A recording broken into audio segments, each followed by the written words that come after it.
What is up, awesome people of the internet? Hello, hello, hello. Happy Friday, y'all. Welcome to Awesome People of the Internet Friday Hangout. Y'all, we got a lot to get into today. A whole lot to get into. We're going to talk about Hannah Stuelke and how amazing she was for Iowa in their game against Penn State and how she had a historic night. We're going to talk about Team USA and how they are looking a little bit suspect. We're going to have a preview for the South Carolina versus UConn game on Sunday. We're going to talk about Alexis Morris and how she's now a new Globetrotter. And we got some other stuff to talk about as well. WNBA updates, NCAA updates. We're going to get into a lot. So I do want to just say hello. Yeah, we're gonna have a good day. Today has been a long week, and we're gonna unwind a little bit and talk about our favorite sport, which is women's basketball. All right, so I do have a couple of questions for y'all.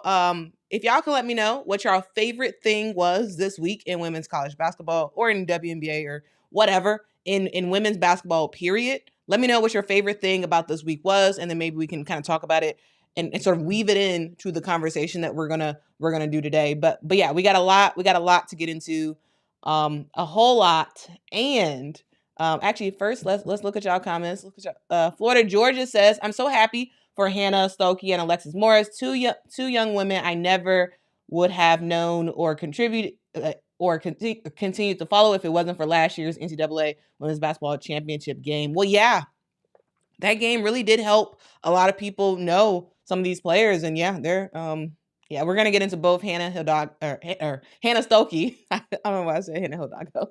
Hannah Stuelke and Alexis Morris, because they are both doing some big things. Yep. What up, Kimmy? Awesome people of the internet unite. Let's go. RC says, "Did I hear Quita say Hannah Stuelke drills everywhere?" Yeah, we're gonna get into some Hannah Stuelke news right after we get through the rest of y'all comments. How y'all doing today? Happy Friday, everybody. Michaela says, "What's up, Quita?" And wow, Hannah. Yes, y'all. Hannah, everybody tried to make the story Caitlin Clark, and Caitlin Clark did ball out. But y'all, Hannah Stuelke did her thing as well. B Girl 1214 says, "Hey, awesome people of the internet." Well, hello, B Girl. Hope you're doing well. Happy Friday. Tiffany says, "Hey, Quita, happy Friday." Well, happy Friday. Lou says, "Hey, Quita and good people of the world." Yes. Is that how you make it? Yeah, there we go. Yes, how y'all doing? RC said, "I've been throwing at people's heads a few times this season that Hannah is the present and the future." Yeah. RC, I see the vision. I was rooting for Hannah Stuelke this year to sort of be able to step up and get and be able to fill the role of Monica Czinano, but I feel like yesterday's performance really showed that she can do it. Really showed that she got it. Yeah. B Girl says NC State have a tough week. We have 3 games this week. Heartbroken. We couldn't win all 3. Yeah. We're gonna get into some NC State and that game against Virginia Tech. Mark says, "Hey, Quita." Well, what up, Mark? What up? KG says, "Hey, Quita, first time catching your live." Well, welcome, KG.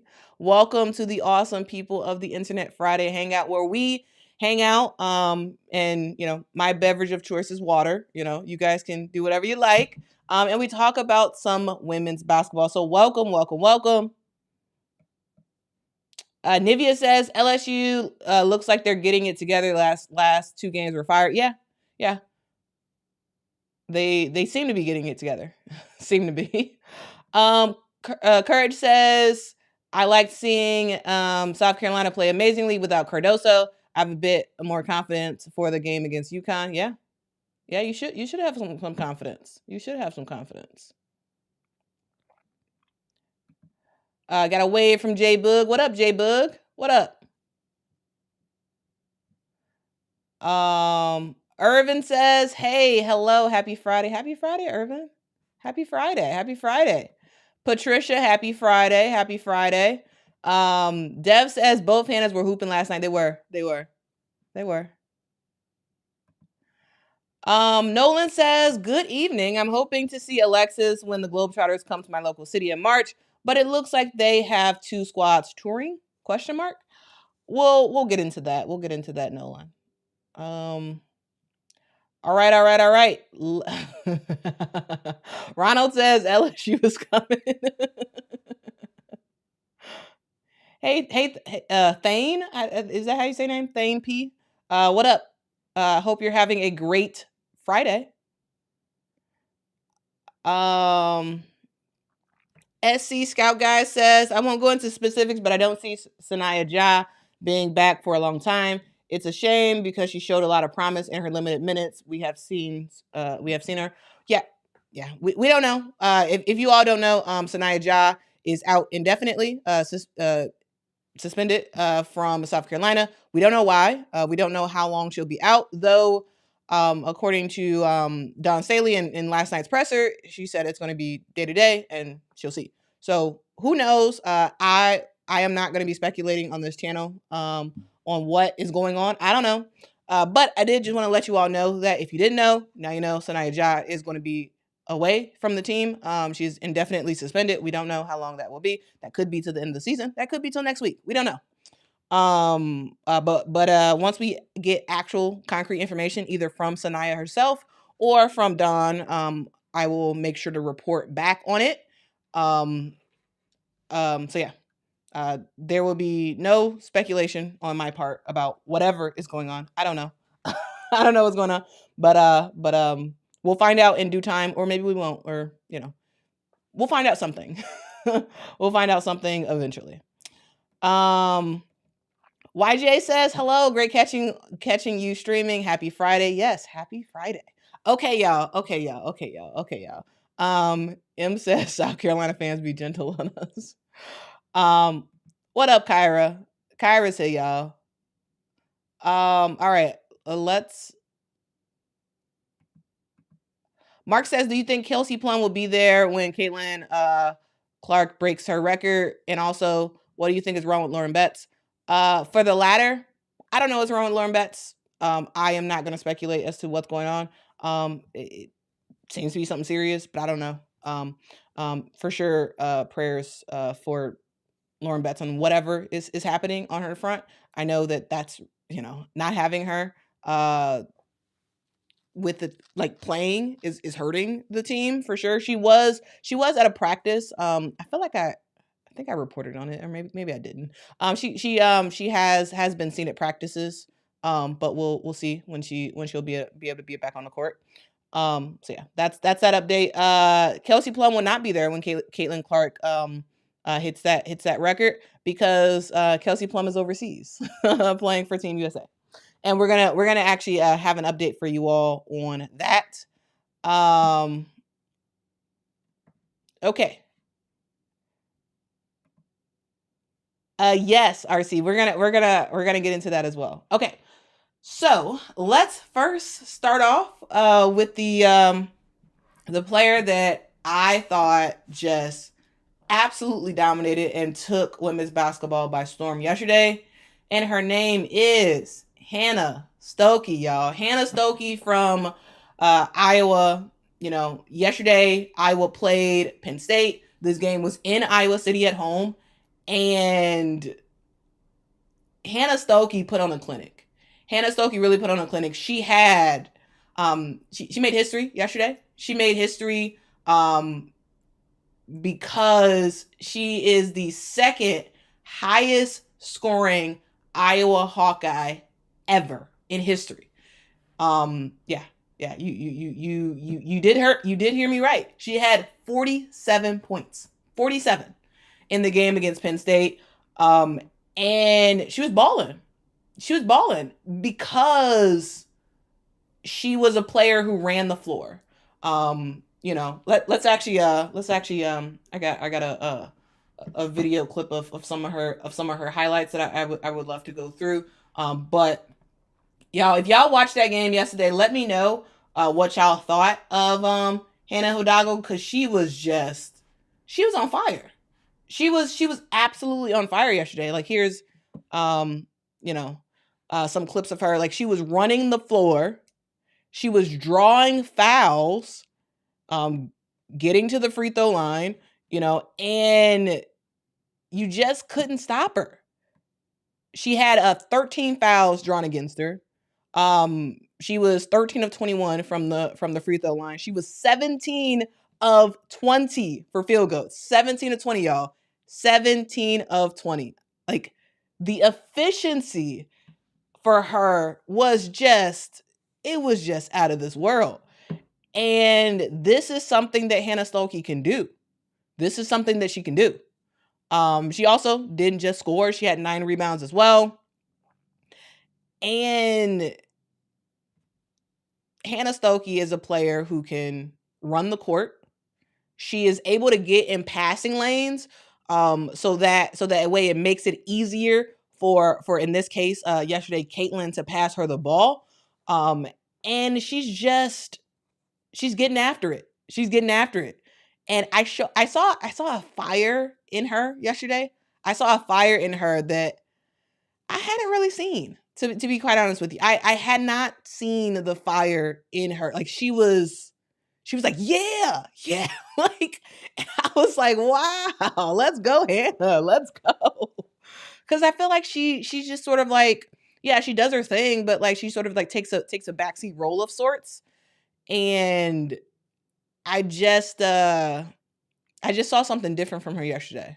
So I would have loved if she would have gotten that 50 points yesterday. She was close to it. They had her in, like, basically when the game was over. And I was like, give the ball to Hannah, because I really wanted her to get a 50 piece. I really did. I really, really did.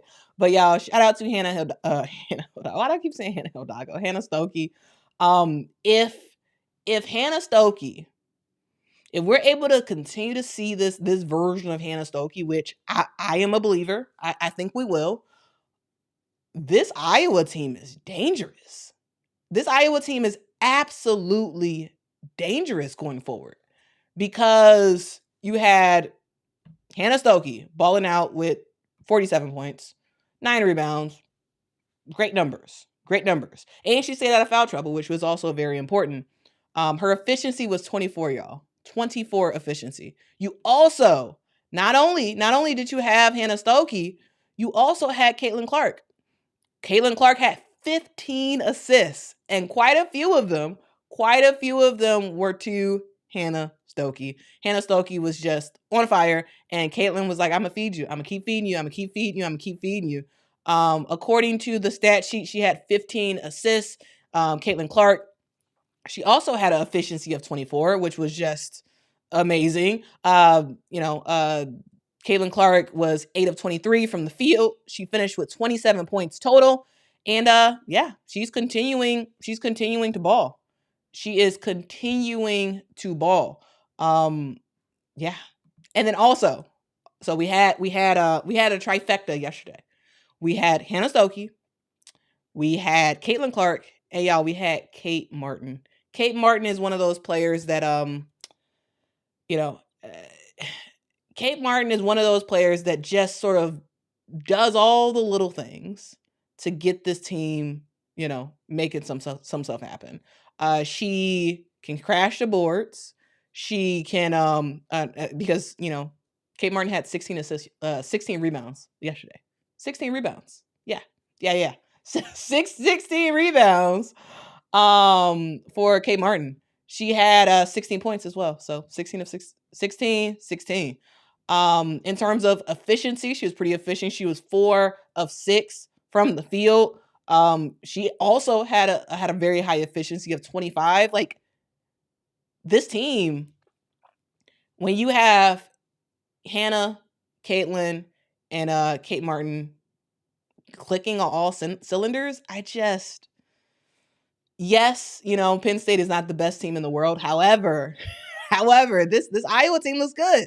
This Iowa team looks very, very good. And yes, Penn State doesn't have the best post players. And so that for sure is a thing, but y'all, I mean, yeah. They look good. They look very, very good. And overall, I thought Gabby Marshall had a good game as well. Yeah. Let me know, y'all. Let me know what y'all think of this Iowa Hawkeye team, because they looked pretty good. They looked pretty good. Led by the amazing Hannah Stuelke. Y'all. For those who didn't know, this is Hannah Stuelke is now in the record books for Iowa women's basketball. She is number 2 all time in single game scoring for Iowa. For those who are interested, as well, Caitlin Clark is only 39 points away from becoming the all-time leading scorer in NCAA history. So that is a thing also. So Caitlin Clark's close to hitting that record. She might hit it in the next game. Who knows? She may have over 40 points in the next game. But y'all, Hannah Stuelke is for real. Bree Wayne says that girl got speed for a post player. She was sprinting rim to rim. Yeah, because she ran, I believe it was either track or cross country. She ran either track or cross country when she was in high school. So Hannah Stuelke can run. She can absolutely run. Absolutely run. So this team looks really good. Yes, Michaela. Michaela says, how about Sydney Affolter with the defense on Ashley Owusu and the way she goes for the boards? Yeah, Sydney Affolter is good too. Like, yeah. So here's the thing. You got Hannah, Caitlin, Kate Martin, Molly Davis, is out. Well, she's not out, but she barely played in that game. We'll likely see her play more in the future, because she really has been balling. You also have Sydney Affolter. Yes, Sydney Affolter had she had 9 points in that game and 10 rebounds, so almost a double for Sydney Affolter. You also have Feuerbach, who comes in and brings some solid minutes in there as well. Gabby Marshall, can get you some buckets as well. She wasn't she's pretty efficient, not necessarily from the 3-point line, but in terms of her shooting overall, she was 2 of 5, and scored some buckets as well. So this team looks good. This Iowa team looks good. I'm just saying, y'all. Jasmine says Iowa is a good team, but when it comes to South Carolina this time, they have shooting and suffocating defense and size, so it would be tough for them to beat South Carolina. Yeah, I would agree with that. It would for sure be a battle. Elmira says Sydney Affolter for Big Ten six woman of the year. I mean, she's definitely in the running. For it. She has been balling. Also, guys, if y'all can hit that like button, that would be super amazing. If we can get to 100 likes, we got 170 people in the chat right now. If we can get to 100 likes, that would be awesome. If you haven't hit that like button, please hit it. It helps more people find the channel. Thank you in advance. KRL says, I'm ready to see the Big Ten next year. It's going to get scary. Yeah. There's a lot of teams coming to the Big Ten next year. A lot of teams. And if you all want, let me know in the chat. But if you all want, we can actually do spend maybe next week's Friday stream talking specifically about the Big Ten and how different they're going to be next season, and sort of making some early, very, very way too early predictions on what the Big Ten will look like next year, because there's a lot of talent coming to the Big Ten next year. A lot of talent. Dwayne says Iowa is a solid Final Four contender. I would agree. I would agree. Absolutely. I would totally agree. Yeah, Elmira says Sydney played great too. Amazing defense. Facts. RC says, I'm joking about South Carolina. Count your days.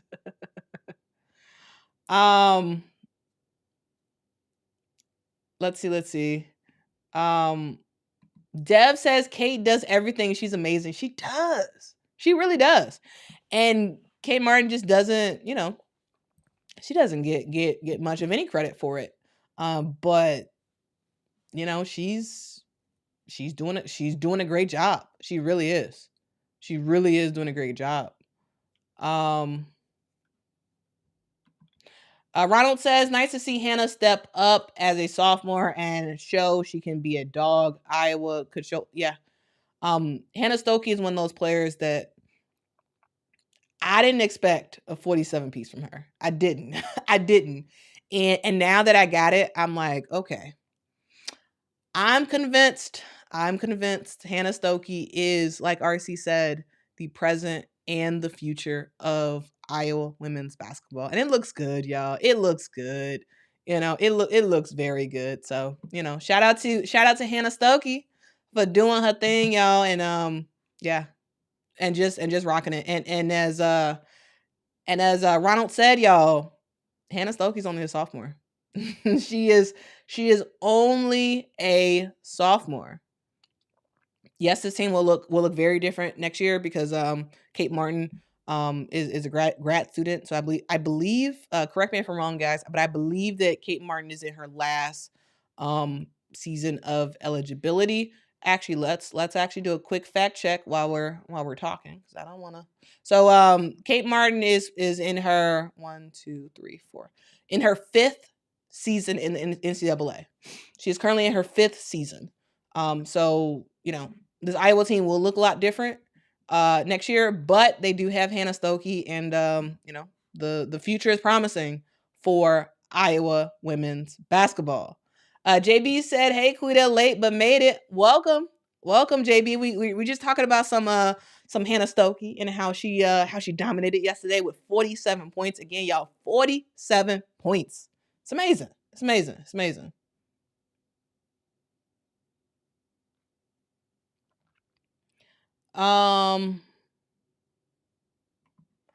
Mark says, do you think Seattle will be champion caliber team if they get either Brink or Sedona Prince or Cardoso in the draft? I think that that Seattle is very close to being a champion caliber team. If not, they're already there. Because they have some great talent. You have the big three, right?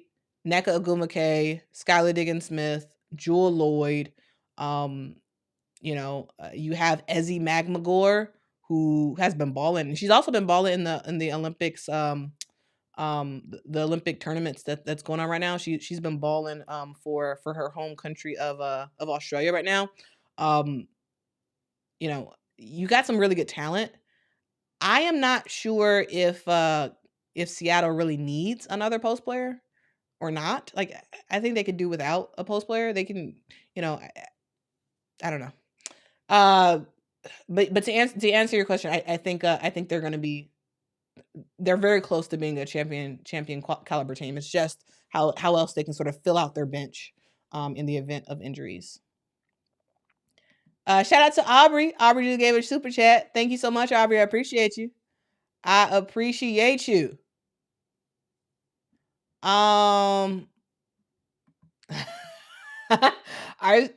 says, Hannah must have told Caitlin, I'm coming for the record you're about to say. I mean, yeah. Maybe. Mark says, Quita, I never heard you talk about the Ohio State Buckeyes, the team that last beat Ohio State. What do you think of Ohio State? So Ohio State, I really like Ohio State. I think I feel like I've talked about Ohio State before.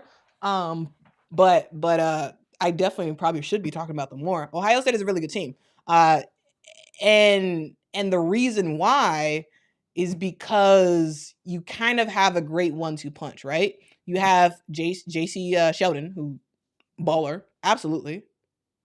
And now you have the resurgence of Cody McMahon, who Cody McMahon had a phenomenal season last year, and I felt like at the beginning of this season, she was just sort of like, she hadn't really gotten into gear, I would say. But lately, yeah.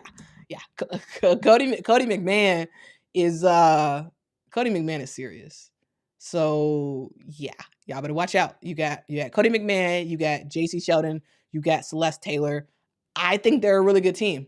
In the Big Ten, to me, the top dogs are Iowa and Ohio State. Yes, Indiana is a very good team. Yes, they are a very good team. However, I don't think Indiana is in the same same grouping as Ohio State and Iowa. I think I think those two teams are going to be the teams that are sort of going to go at it when we get into Big Ten tournament play. But Ohio State is good.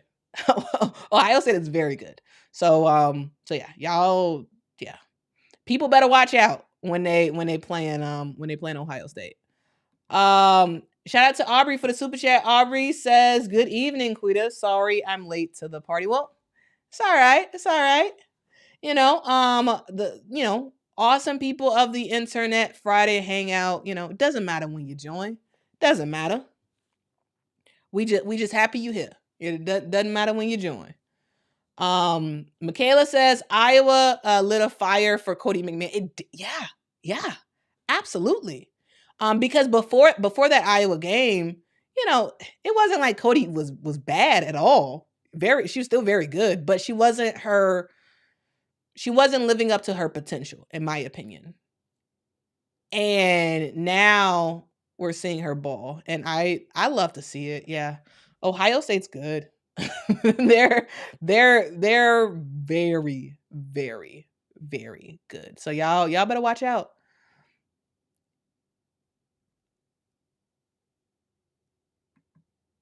L Sautier too says, so Iowa will have Hannah next year. LOL, come on.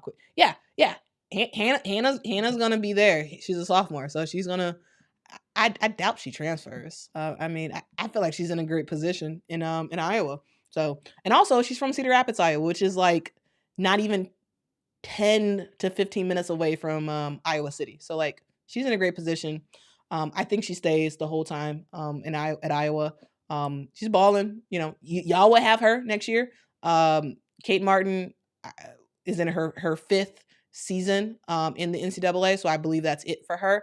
Caitlin Clark is a 4-year senior, so this is like she's in a normal pathway. 22-year-old 4-year senior, for those who are confused, like if anyone's wondering. She has an option to come back for her COVID year if she wants, or she doesn't have to.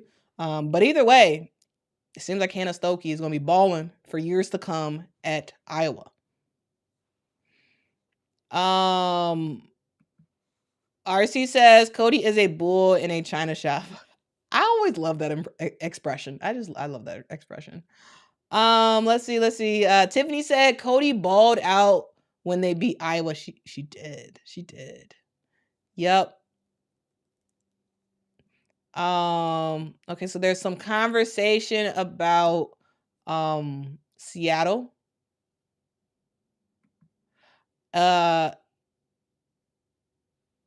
Eloise, I think.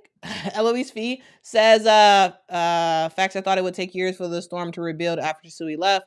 We have a problem. Liberty, we have a problem. America says Seattle has the pieces they need. They need time to marinate. New York is an example of that. Yeah.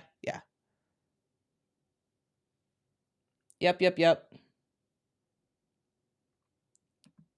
Aubrey with another super chat. Appreciate you. Aubrey says, love Ohio State's full court press. Yeah, they're very good. Let's see. M says, Quita, we need some motivation for Sunday's game. The UConn versus South Carolina game. We're gonna get into that one in just a bit. But there's lots of other games happening on Sunday, including the big game, the Super Bowl. So specifically, what game you talking about? What game you talking about, M? I assume you're talking about South Carolina versus Iowa. I mean, not versus Iowa. South Carolina versus UConn. I'm pretty sure you're talking about that, but please clarify. All right, y'all. So I did want to start off talking about Hannah Stuelke and what she did at Iowa yesterday. I thought it was remarkable what she did and just the sort of joy that I saw on her face, on her teammates' face. It was very, very special to watch. And like I just wanted that for I just wanted that moment for Hannah Stuelke. Like, she deserves it. I think she's just a phenomenal player. She's fun to be around. She's so happy, and we saw her with a little bit of grit, with a little bit of edge, a little bit of toughness yesterday, and I loved it. I absolutely loved it. So yeah, shout out again to Hannah Stuelke for just balling out, man. Just doing her thing and being her normal Hannah Stuelke self. I actually know, being more than normal. She was balling. Yeah.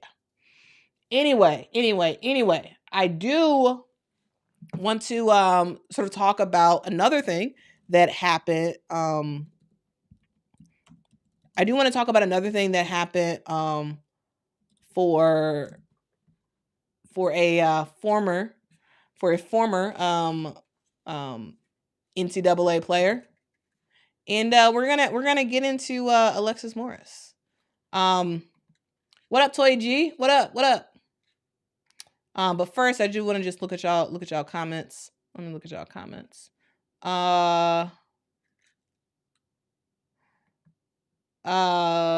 Michaela says, I know people talk a lot about South Carolina depth, but the thing that makes them so tough to beat is their discipline and coaching. Yeah. Tiffany says, I'm just ready for the halftime show. You're an Usher fan? Y'all, what do you think the first song is gonna be for the Usher halftime performance? I know this is women's basketball stream. We're gonna get back into women's basketball, but I'm just curious. I think it's gonna be Yeah. I really think Yeah is gonna be the first song that he performs. But y'all, let me know what y'all think that first song is gonna be. All right. Let's move on to Alexis Morris, y'all. It is official. Alexis Morris is a Globetrotter. She is a Harlem Globetrotter. This is pretty exciting news. The Harlem Globetrotters is a internationally famous basketball crew. And Alexis Morris is going to be joining them. So for those who don't know, this became official. I started seeing it. I think I started seeing it today. But I believe this actually came out yesterday. The news that came out yesterday. So Alexis Morris has begun her Harlem Globetrotters training and will be joining the Harlem Globetrotters for the American 2024 tour. So from what I understand, Alexis Morris will not be joining the Harlem Globetrotters for their international tour, but she will be joining for the domestic USA 2024 tour for the Harlem Globetrotters. So shout out to Alexis Morris, y'all. Her first game as a Harlem Globetrotter is actually today. She's gonna be playing with them in Springfield, Massachusetts. I believe that's actually happening as we speak. So shout out to Alexis Morris. So she's at the Mass Mutual Center in Springfield, Massachusetts today. Also, for those who don't know, that is the birthplace of basketball. The Naismith Hall of Fame is in Springfield, Massachusetts. We will also see her sort of go around the country, as I mentioned. She will be at Barclays Center. She'll also be at Madison Square Garden. So if y'all are in the New York area, the Barclays Center game will be on February the 18th. and she will be at Madison Square Garden on February the 24th. So pretty exciting news. I did want to let you all know that. We've seen Alexis Morris sort of like bounce around. She, as we know, she had a great season last year with LSU, helping LSU to win the championship. She was drafted to the Connecticut Sun. She was then waived from the team and didn't make the roster. She went overseas for a little bit. She was first signed with one team, and then she signed with a different team. And now she's back in America. So we will see Alexis Morris's sort of future plight, because I'm just not sure. I think this is a great opportunity for her to play with the Harlem Globetrotters. Very exciting. I am just not sure about what her next steps are. I'm not sure if she plans on still trying to make a go at the WNBA or what. Because I think there absolutely is an opportunity for her to, not this year because she's with the Harlem Globetrotters, but in the future for her to try to get with Athletes Unlimited and to work her way back into the WNBA on that front. But y'all, huge shout out to Alexis Morris. She is a Harlem Globetrotter. I do have a question for y'all. Do y'all plan on going to a game? Do y'all plan on going to a Harlem Globetrotters game? Let me know, because let me know. I personally, I do need to see if there is a game that's going to be in my neck of the woods, because if there is, I think I will go. I went to a Harlem Globetrotters game. I think it was like 2 years ago. That was actually my Christmas present one year. They came to Allstate Arena, and I watched them play. And the Harlem Globetrotters is very entertaining basketball. It's very entertaining basketball. So if y'all are nearby, a Harlem Globetrotters game, if you are in the United States, like, again, she's not gonna be, as of like the stuff I've been reading about this, she's not going to be joining for the world tour. This is the domestic. She'll be joining them for their domestic shows. So I did want to let you all know that. I mean, it's kind of cool, right? This is kind of cool. In my opinion, this is kind of cool. Actually, I'm gonna pull up the their schedule. So if you're in the United States and you're interested in going, I do want to make sure that you know when the games are. So if you just give me 1 second, I'm gonna pull up the screen grab so we all can see so we all can see what's going on. All right, so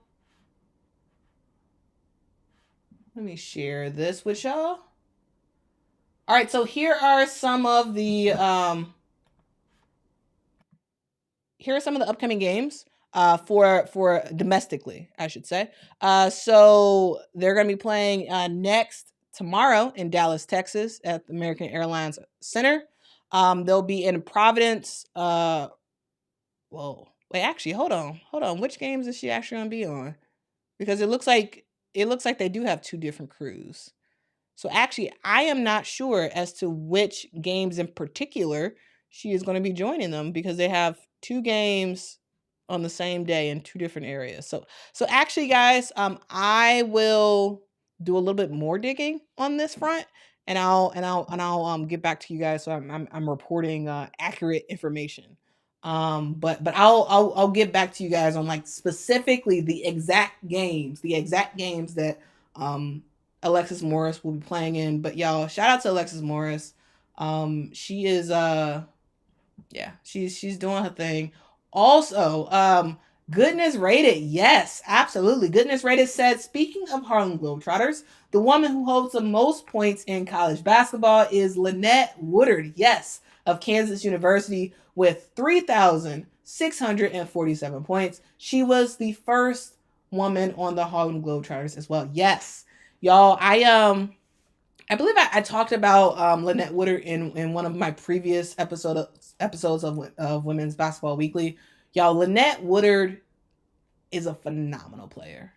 Phenomenal player. And when she was playing at Kansas State, this was actually, or Kansas University, this was actually before the NCAA was created. And the NCAA does not recognize those points. So yes, she is the all-time player, all-time scoringest player for women's college basketball. However, this was before the NCAA, so they don't recognize it. But for the NCAA, the record holder is Kelsey PLUM. But the real record holder for women's basketball in America, period, is Lynette Woodard. She did play for the Harlem Globetrotters. Lynette Woodard, y'all. I think I'll probably put it out as a separate video. I know I talked about it in a previous episode of Women's Basketball Weekly, but I don't think I ever took it out as a separate video. But y'all, Lynette Woodard was amazing. She really was. So yeah, I've actually been seeing a lot of a good amount of more sort of a commentary and articles about Lynette Woodard and what she was able to do. So yeah, that was pretty awesome. Also, guys, we got if y'all can hit that like button, that would be amazing. We are on our road to 100 likes. So if y'all hit that like button, that would be really awesome. Let's see what y'all got to say.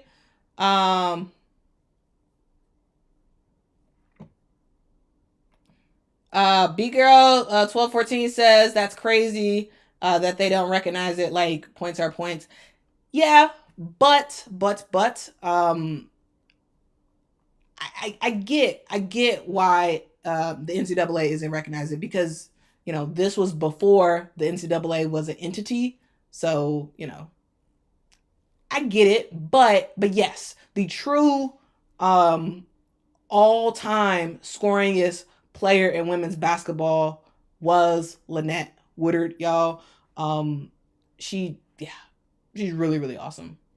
She had a phenomenal career for women's college basketball. She did play overseas for a little bit. When she was playing basketball, this was before the WNBA, so there wasn't really a pro place that she can go in America to really showcase her skills. So that's why she did decide to go to the Harlem Globetrotters.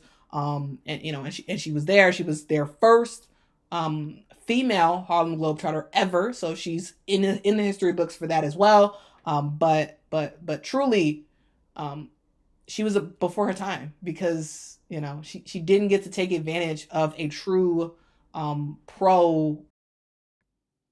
She didn't get to take advantage of a true pro league in America for women. And it would have been amazing had the WNBA been around back then, so you can kind of see what's going on, because she really was amazing, really was. I'll release that as a separate video, because Lynette Woodard really does deserve her flowers, absolutely. Let's see. Michaela says, the more I am on the channel, the more I learn.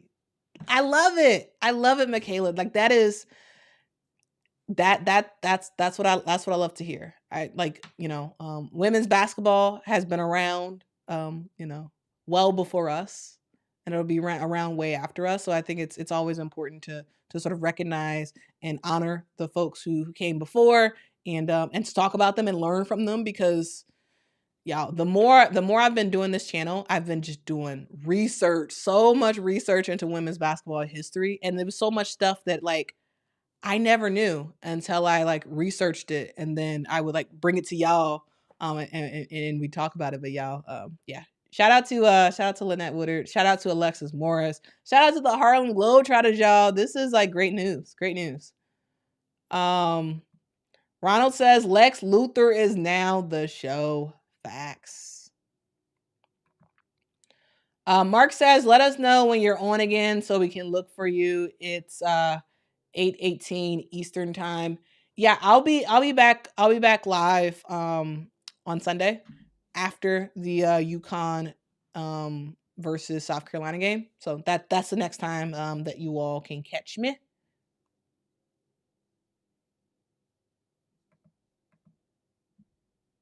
M says there's another player that's in second place. I forgot her name. For the NCAA record. The current second place person for the NCAA record is right now it's Caitlin. Goodness Rated says you can barely find any videos of Lynette on YouTube, but the little that I did find, Lynette Woodard was walking on air. Yeah. Y'all, Lynette Woodard, again, she really was before her time. Like what she was doing on a basketball court is you can't really find much video of it because it was way, way, way, way, way back in the day. So, there's not a ton of video of her, but you can find old articles talking about Lynette Woodard. So yeah. I do wanna I can bring some stuff, some articles to y'all attention that I thought were pretty great. There was a article done by the Wall Street Journal. I know that y'all I'm gonna put in the chat actually.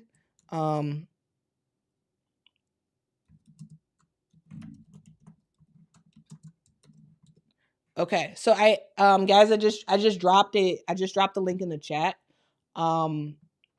There is a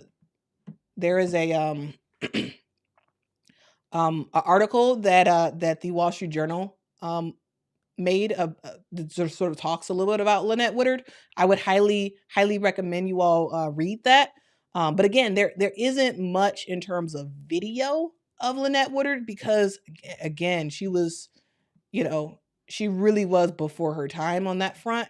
But there's definitely articles that you can read of hers. So yeah.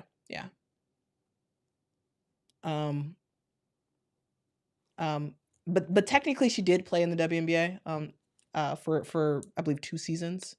But I will post the previous segment I did about her as a separate video. I'll probably try to post it tomorrow. So y'all can look at that and sort of learn a little bit more about Lynette Woodard because she is amazing. And she's only 69 years old. She's only 69 years old.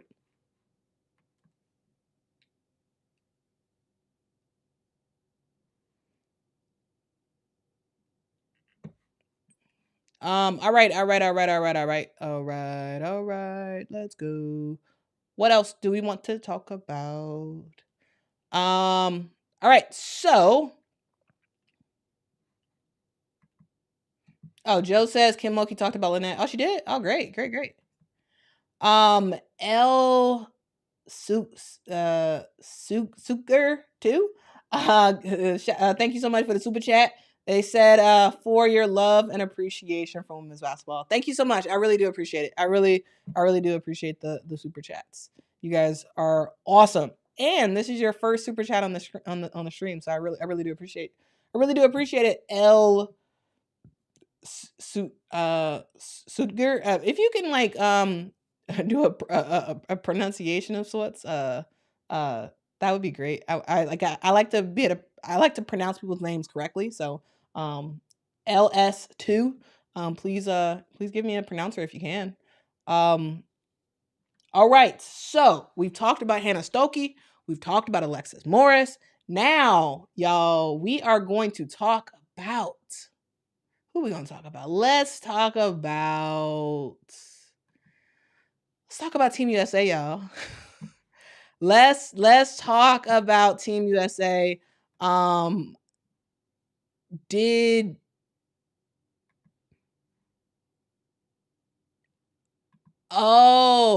my goodness. I feel so dumb. Oh my God. JB. Oh my God, that's LSU Tiger. Oh my goodness.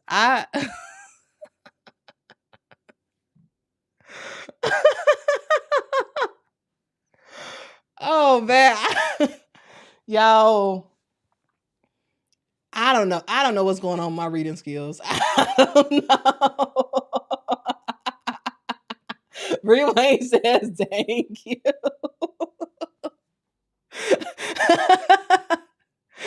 Oh my goodness.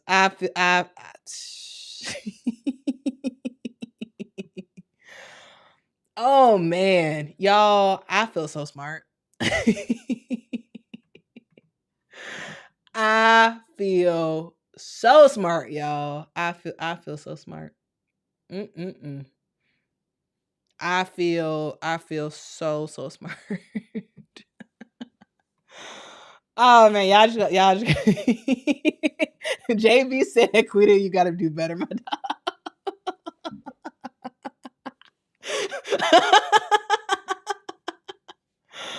Oh man. Oh man, come on, y'all. Come on, y'all. Oh man. Eddie said, bless your heart. You're on the slow bus tonight. Oh man. Not the short bus, man. Not the short bus, Eddie. Come on, Eddie. Oh man. Woo-hoo.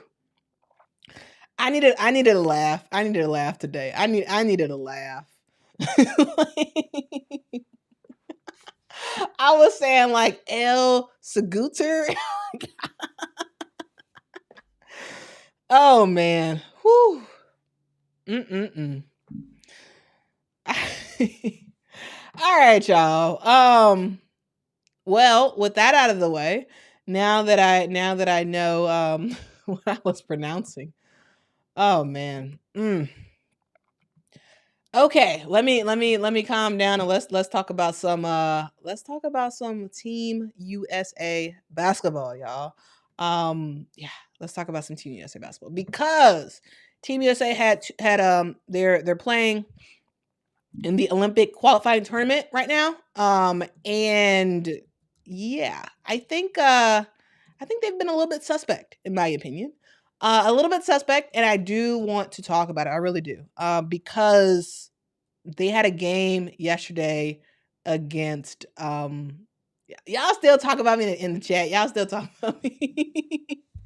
y'all still talk about me in the chat. But anyway.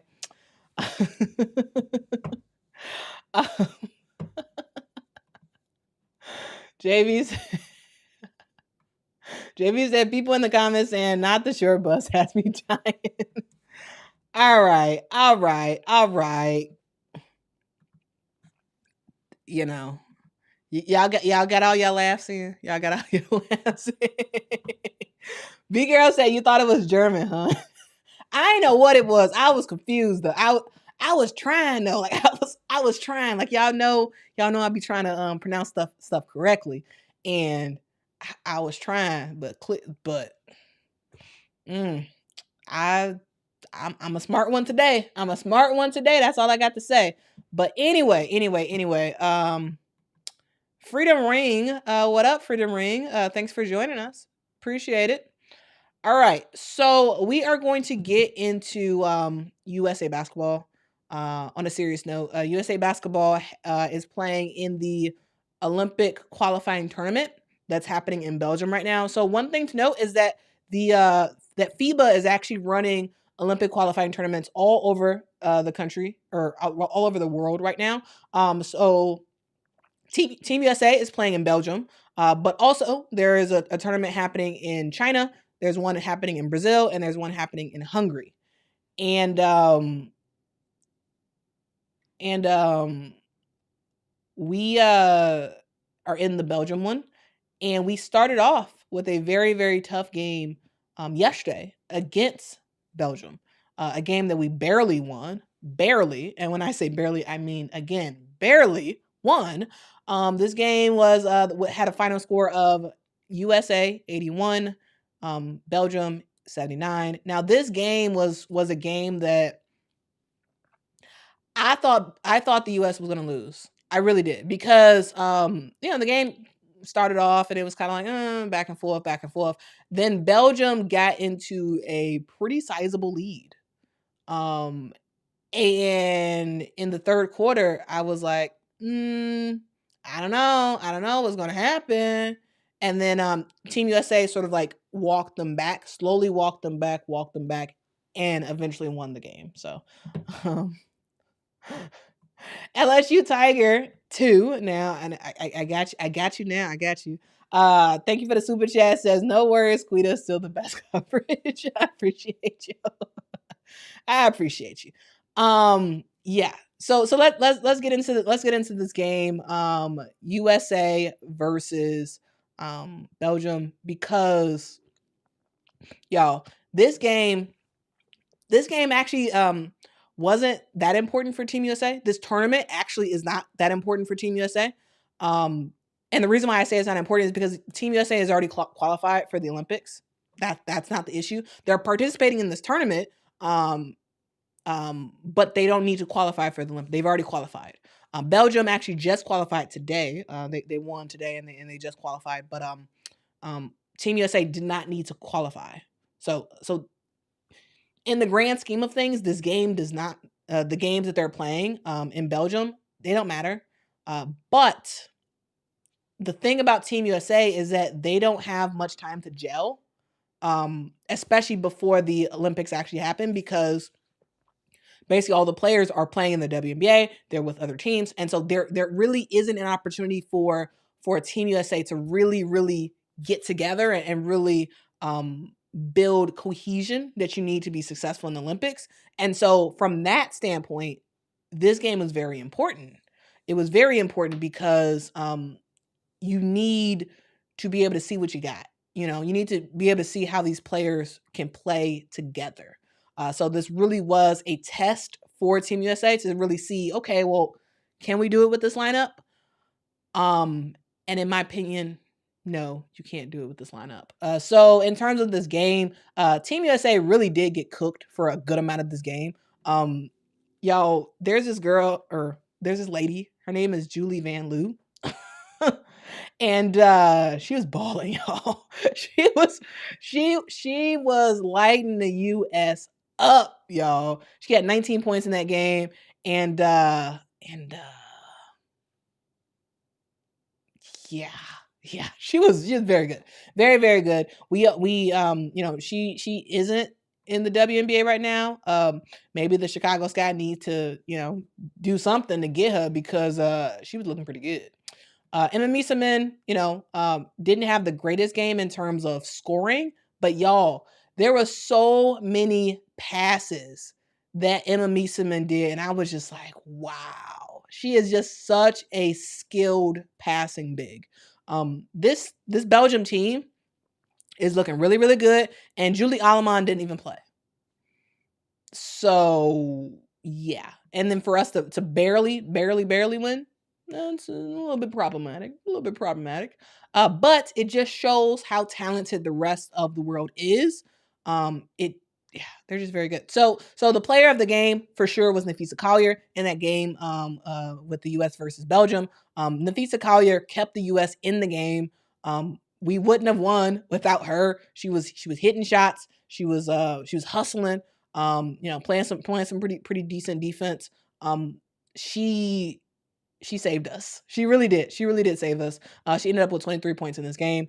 I will also say that the final shot was just, you couldn't have scripted it a better way. Breanna Stewart got the ball and just like quickly tapped it in there, off the glass into the hoop for the final shot, and they had to review it because that was like literally the ball left her hand, and like a couple ticks later, the game was over, and so it was great timing for Team USA, but really that game was way too close for comfort, but it just shows how good this Belgium team is, how really, really talented this Belgium team is. But one thing to note is that the people who will likely be in the Olympics weren't there.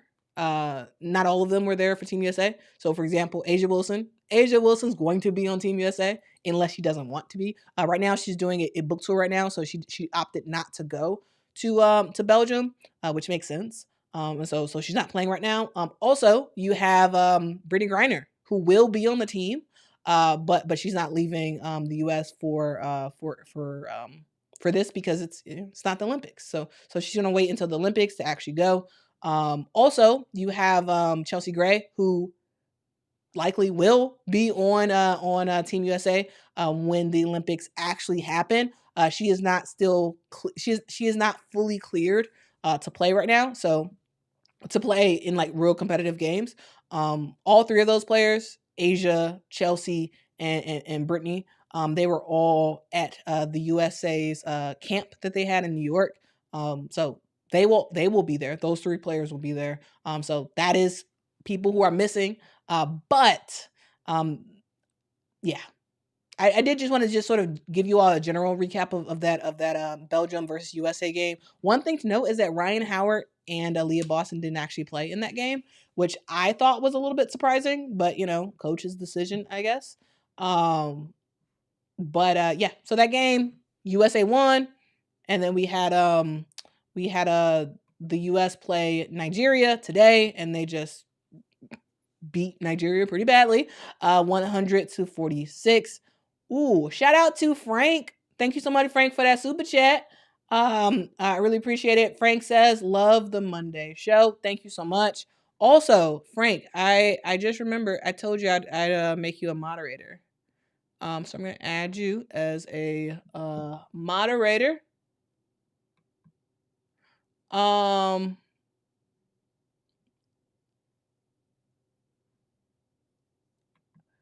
right. So, also, for any of y'all like regular folks, like the people who not regular folks. That's a weird way to say it, but the folks who join usually for my streams and whatnot. If you all want to be a moderator, just like let me know in the chat. If you want to be a moderator, and I'll make you a moderator. Where the channel is getting to a sizable amount where it probably is necessary to have a moderator. So yeah. Let's see. Hino Kamikai says, hi, Quita. I love and appreciate your channel. Well, thank you so much. I really do appreciate it. I appreciate it. KG says Nefisa is used to carrying a team. She did all last year. Yeah. She did.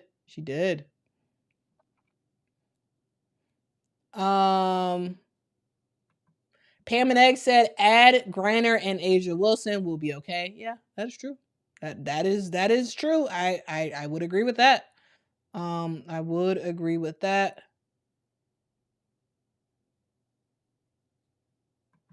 Goodness Reddit says, isn't their national game soccer? How could Belgium almost win? Belgium got some really, really, really good basketball players. Like really, really good. Yeah.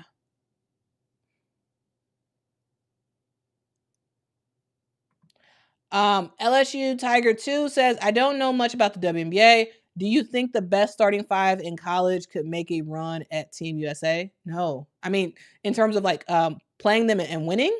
No, I don't think so. No. Because Team USA is all about pros. Like they're pros who play in Team USA. I don't think so. Do I think that the top 5 college players could beat other countries starting fives? Yes, I could believe that. Yeah, but to beat Team USA, I don't think so. I don't think so. Kyra says always here. Well, Kyra, yeah, I'll add you as a yeah, you really are always here. I'm gonna add you as a moderator. Let's see, can I do this? There we go. All right, Kyra, you are now a moderator. Hopefully. I think I did this right. So Kyra and Frank, Thank y'all for being willing to be moderators. And I'm gonna eventually, once I start to do some sort of a merch or like whatever, I'm gonna make sure that y'all get some special for being moderators. Appreciate y'all. Mark says why isn't Skylar on the team? I think it's just because she's returning back to basketball. She didn't play all last year, so I think Team USA probably wasn't quite sure what you know what happens. They probably weren't really sure of what she would do. So I think that's why.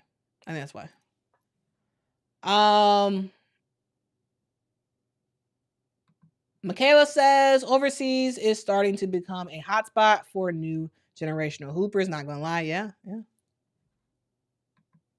Hinokami Kai says y'all gotta stop disrespecting players. In the W, thinking the college kids will beat them. Yeah, I don't think it's Hinokami. I don't think it's and also let me know if I'm mispronouncing your name. I don't think it's intentional. I think people who are unfamiliar with the WNBA may just not know. But yeah, y'all, college players, they not. I don't think they're talent, like they can't really beat WNBA players in my opinion. Maybe we'll have some outliers of players who are just ready to go. But yeah, like no, they can't hang. LSU Tiger 2 says didn't mean to disrespect. Never watched WNBA and generally curious. Yeah, and I appreciate you, LSU Tiger 2. Like this space, questions are welcome here. Questions are very much welcome. I try my best to usually not take much of anything as disrespectful. But yeah, the WNBA is leaps and bounds better than women's college basketball. Yes, you will have the occasional player who is just transcendent and can hang with the WNBA, but by and large, no, they can't hang. The WNBA is faster. The WNBA is stronger. The WNBA is smarter in terms of game plans. So I think that's what I would say about the WNBA in comparison to college. Maybe some players can hang, but for the most part, nah, they ain't got it. They do not have it. Let's see. I see. Where's that question? I saw. Nolan says, has Brazil played their second game? Wondering about Camilla. Yeah. So actually, let's talk about Brazil. Because Brazil played Australia in their first game. They played them yesterday. And Australia won 60-55. I did just want to briefly talk about this game because, both Team Brazil and Team Australia has players in the NCAA and players in the WNBA on their teams.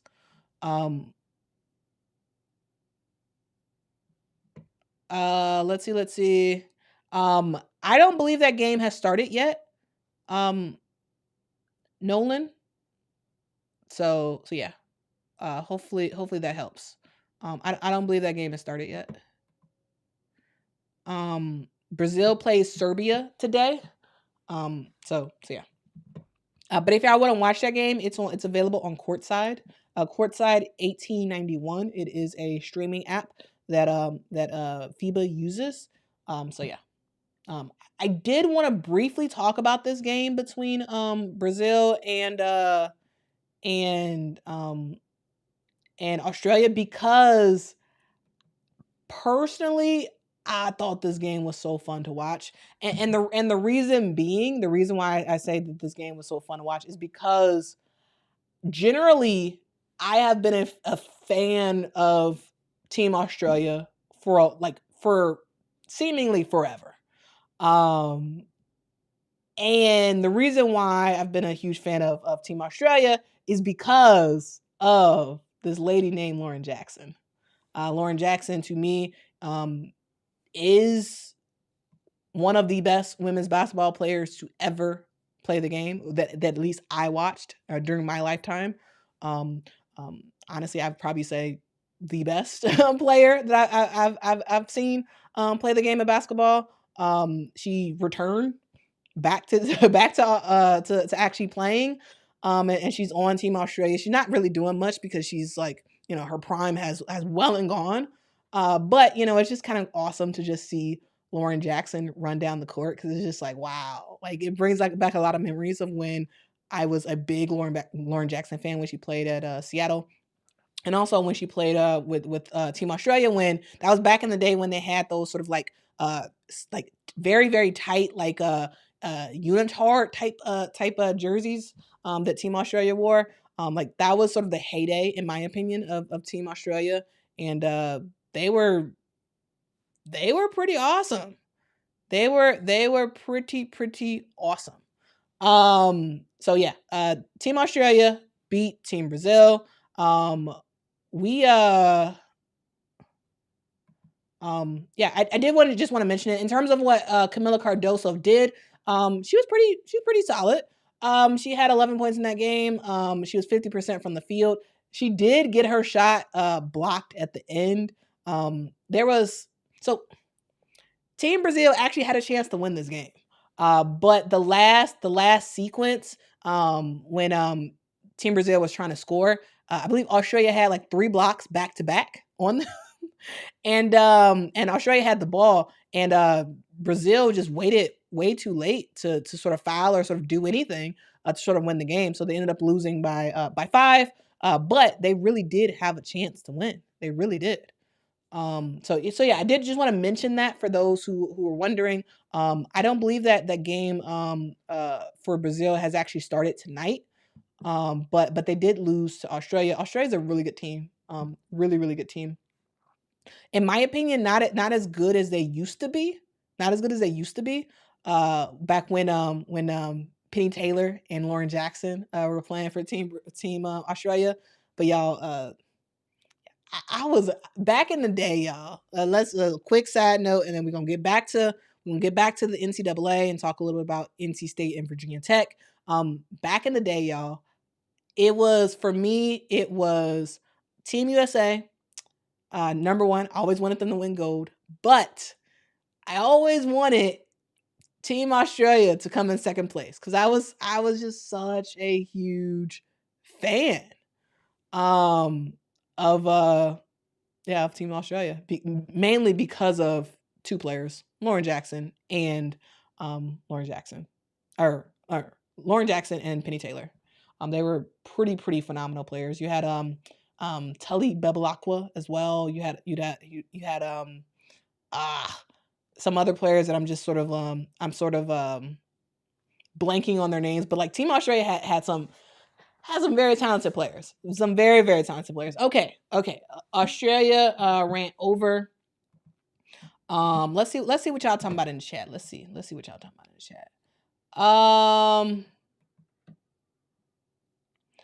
JB says, would love to be a moderator. Quita, sorry I'm late on it. I was cooking when you initially said it. I have to so there's a different place. JB, actually, if you could just send another chat or something, because there's a place that I'm looking at y'all chats and sort of bringing it up here, but there's also a different place that I need to actually like make you a moderator. So I can't find your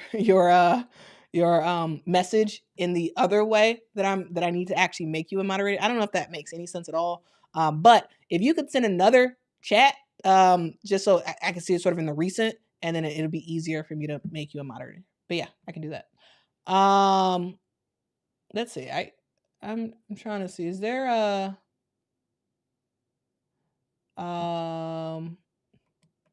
yes, Connor. We're about to get into that Virginia Tech NC State game. Yeah, because y'all, NC State, they had a chance, but yeah. But Virginia Tech is where they at, man. Virginia Tech is, Georgia A. Moore and Elizabeth Kitley looking pretty good. Looking pretty good. Connor says Georgia A. Moore should play for Team Australia. She would ball out. Yeah. All right, there we go. Now I see you as a recent. Okay, JB. I am making you a moderator now. All right, thanks for sending another thing.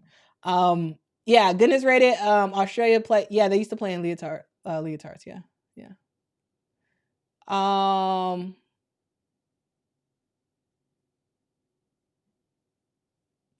Michelle says Australia has always seemed to have a strong team for the Olympics. Yeah. Australia loves their basketball. They really do. They really do.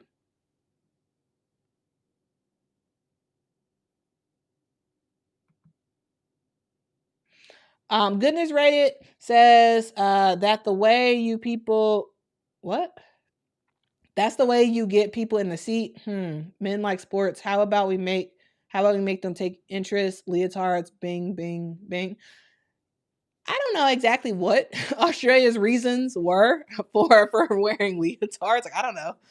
But they were always weird to look at. Like I don't know. It just always seemed weird to me. Like I was always a huge fan of Australia's women's basketball team, but just I don't know. Like the leotards, it did make them stand out for sure. But it was also just kind of weird. it was just kind of weird. But good thing I think they're officially away from that era of Australia basketball.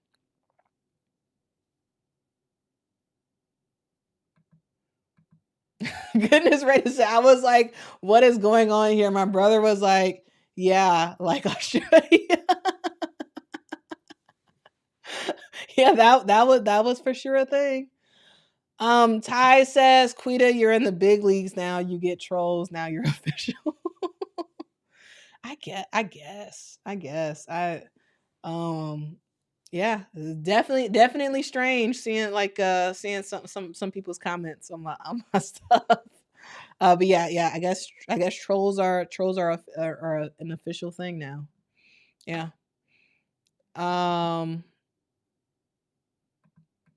Frank says Haley should not have left the Ville. They fit her style better. I mean, but she's kind of getting her groove a little bit with LSU.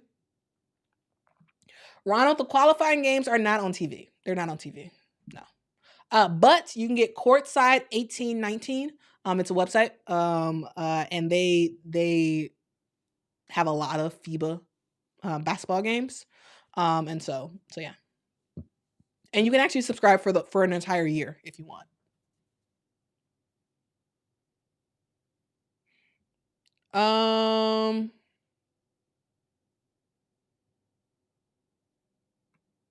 There's some talk about Camila Cardoso. Bree Wayne says, I don't know. She can be frustrating at times. Gets her shot blocked by shorter players. Like Camila jumped just a little bit, but dang, yeah, a little bit dang, yeah. So I think at the end of the game she did get she didn't jump, I don't think, and she got her shot blocked by Australia, and that sort of contributed to them losing. But she'll be fine. I think all she needs is just a little bit more time to sort of grow as a basketball player. And I think she'll be fine.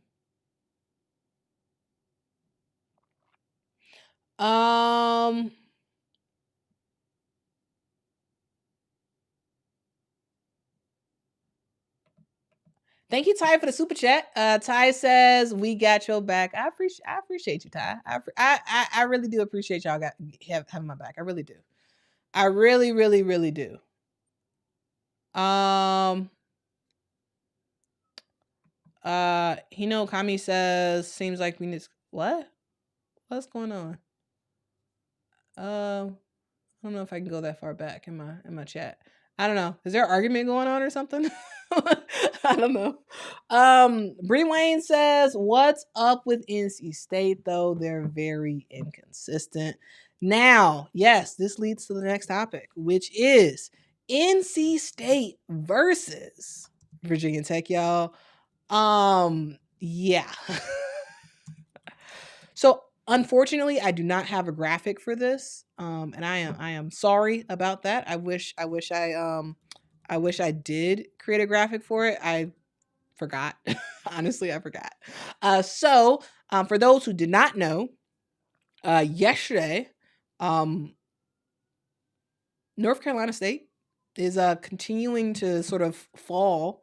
They were very good, and then they're just continuing to fall. So they lost to Virginia Tech, 61-72 yesterday. And y'all, this game, it just shows how much of a well-oiled machine that Virginia Tech can be at times. And Virginia Tech, for sure has lost some games as well this year.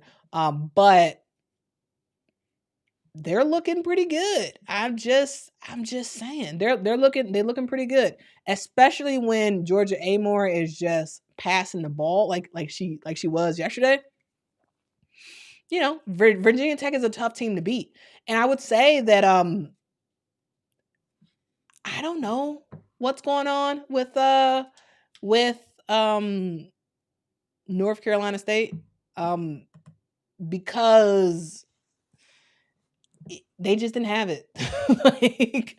It's just simple and plain. They just couldn't get it done.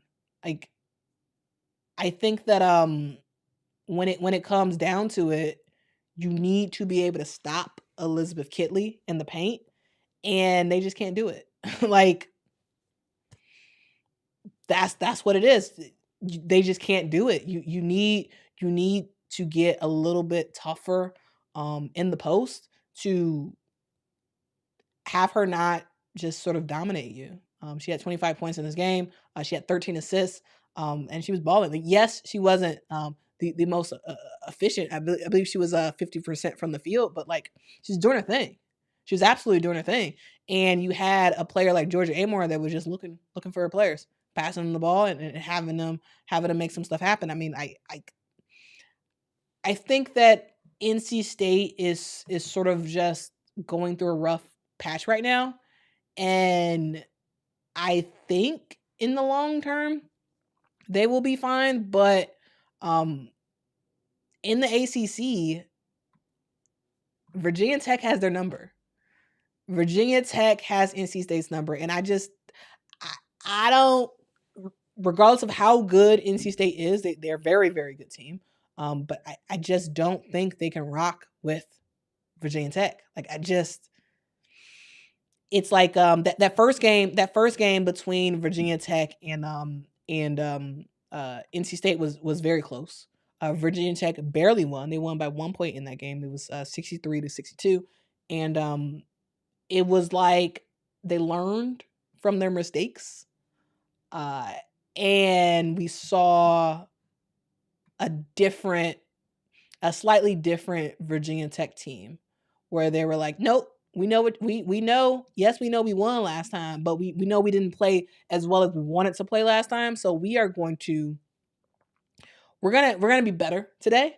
And we're gonna analyze what we did wrong, and we're gonna fix it. And we're gonna start with playing a little bit more defense. And we're going to get the ball down low to Elizabeth Kitley and let her rock out and do her thing. So for those who don't know, NC State is 20-3 on the season. They're fourth in the ACC. The ACC is a tough conference, y'all. It's a very, very tough conference. Virginia Tech is 19-4 on the season. They are in first place in the ACC, so they really are the team to beat. I just think that Virginia Tech has NC State's number. So yes, NC State was ranked higher. NC State was their number. I believe they're number 3 right now. And Virginia Tech is number 16. And so yes, NC State is ranked higher. But when it comes down to it, between Virginia Tech and NC State,